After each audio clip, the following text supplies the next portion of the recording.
Muzika u haram. Peygamberimiz sallallahu aleyhi ve sellem hadiste aytadi: La yakunanna min ummati aqwamun yastahillunal hir vel harir vel hamr vel ma'azif" degan. Menin ümmetimde ушундай элдер болот. Кыяматка жакындаганда алар зынаны, жибекти, хамыр аракты, музыканы халал кылып алышат деген. Peygamberimiz sallallahu aleyhi ve sellem çoğun günölerde aytkan haram, oşolordun içinde maazif деп muzika da var.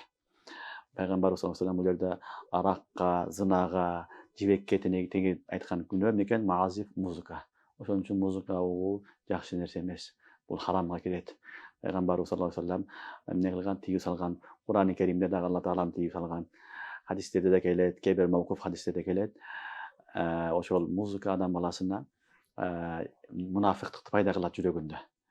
Кандай эле баягы суу эгинди өстүргөндөй эле музыка кое берсе, адамдын акыры жүрөгүндө мунафыктык пайда болот деген.